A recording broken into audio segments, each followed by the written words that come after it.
Take me to Raw, son. So we start off with CM Punk, and 2 weeks after being cashed in on, he's finally ready to talk, and he tells us that he's gonna injure Seth Rollins for real this time, and that he says the line that he says every Raw for all year: "I'm not done with Seth Rollins yet. I have a Seth Rollins problem." Like, bitch, you've been having a Seth Rollins problem since you showed up.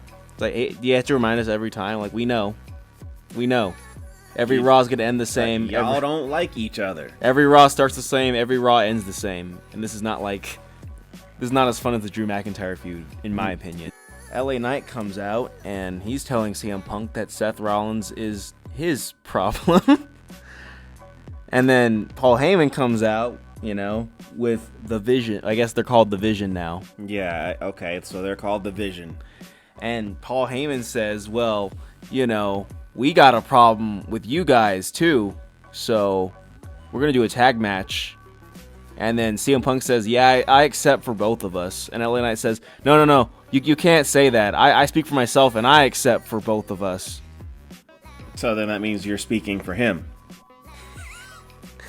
So I guess that's gonna be the main event. I'm like, really? Like, I didn't like this. This is to me utter trash. All of these guys have done better work, and for some reason, with all the experience that these guys have in the ring, something can't be put better together than this. But that's that's Triple H booking, I guess. But so then we get Sami Zayn. Oh well, he's here, and then because he buried Solo on SmackDown, that's when the MFTs and Solo come out and attack him on Raw. Because they're on Raw. That's now. Fantastic. I wonder what's gonna happen on SmackDown. Oh, just you wait. Wait, I wonder what happened last week. What happened the week before that? Well, Sami Zayn just showed up on SmackDown, and then he just pinned the U.S. champion immediately and just jobbed out Solo. He's the underdog, though, but he wins almost every feud so far because he beat Karrion Kross so bad he sent him out of the company. So, but he's the underdog. I'm so sick of this. I don't care. And then Io Sky's just eating losses too. Lately, I guess she needs to be built back up. I mean, she's a fan favorite. People like her. They like her watching her point at herself. So, well, it's just interesting to me is that Rhea Ripley didn't have to build herself back up. She can challenge for the title whenever she wants. She didn't have to eat nearly as many losses, and if she did, she wasn't pinned most of the time anyway. We all know that that Triple H is all over Rhea Ripley's nuts. So it's like, no, more than that. More than being on her nuts. Yeah, if you watch, what else is he on? Boy? If you watch Unreal, he doesn't even care. Right in front of Stephanie, he doesn't care. He's like all up in her ear, and he's like, "You're amazing." He's like, "You got more talent than anyone, even the men."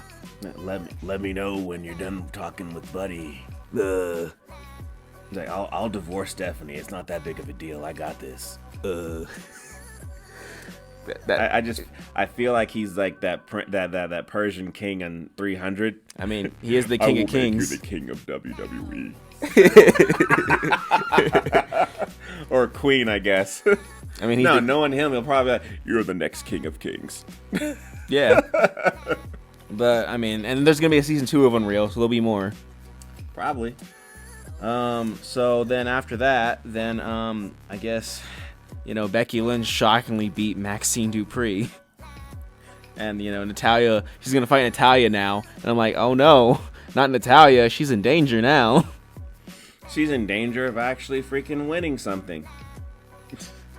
And then we got the tag match with CM Punk and LA Knight, and you know how every Raw main event ends with everyone gets disqualified because Seth Rollins' group attacks everyone, and then everyone gets beat up. And this time, because when Roman Reigns and Jey Uso teamed up at SummerSlam, yet last week Roman Reigns got beat up, Jey Uso's nowhere to be found. So this week when Jey Uso gets beat up, Roman Reigns is nowhere to be found, even though they just teamed together. I mean, I guess I'm supposed to care, but I just very much don't. And, Seth just stomps everyone. And then Adam Pearce says that, well, at Clash in Paris, because he beat up everybody, Fatal 4-Way match now. So it's LA Knight and Jey Uso and CM Punk versus Seth Rollins for the world title. And I mean, look, I'm a fan of Fatal 4-Ways. I but love them. I know who's gonna win already. It's I'm Seth. pretty sure it's going to be Seth who's going to win because the MFTs are going to be a problem outside the ring. This story has already written itself. And you know, I guess the thing that's different in this match is now you have two people who can take the pin. You can have LA Knight get pinned or Jey Uso. I bet it's LA Knight because Father H doesn't like him that much. Apparently, LA Knight's been expressing his disappointment with booking him over the last year or so, and you know, Father H is listening, so he's probably gonna be like, "All right, well, you get to take all the pins now." Yeah, you see what Karrion Kross did the same thing you did, and look what I did to him. You're my carrion now. Yeah. And that's it for Raw. I'm just disappointed. Take me to SmackDown. So, you know, SmackDown, we get get the MFTs, and guess what? Sami Zayn shows up, and he's the underdog, and he says, you know, for Raw, for a year, I was fighting for the world champion, but now I'm officially part of SmackDown, and I know I was talking about the world champion, but I want the U.S. title now, because it's the same thing, right? Because you have no ambition to sit there and go for greater anymore, Sammy. It's like, you could go fight Cody. You could go fight Cody. But okay, you act like there's only one world champion. There's only one that matters, and it wasn't on Raw apparently. Because I mean, it's funny to me is that like even he knows that he can't touch the #1 championship because he won't even think about it when he's on that show. But on Raw, he's like, well, everyone can win the #2 champion. Jey Uso won it, so I can get it too. Cody's not thinking about you at all, Sammy. I don't think anyone in the world title picture is on this show. But that's why he has to fight Solo, and he has to because he has to. He wants the U.S. title now. He downgraded. So then, you know, the MFTs come out, and you know, Jacob Fatu and you know, Sammy, they're cool now because you know they haven't even talked to each other. Like Jimmy and Jacob have had more conversations than Sammy and Jacob, but it's fine now. And then they have a tag match, and you know what happens to Solo? He gets pinned by Sami Zayn again. Solo like loses every tag match. What's the point of his group if he's the one eating pins? I don't know what this is. It's so bad that like Jeff Cobb is like booked stronger than Solo. Like, I like Solo more now, but I don't think that he should be getting pinned at all.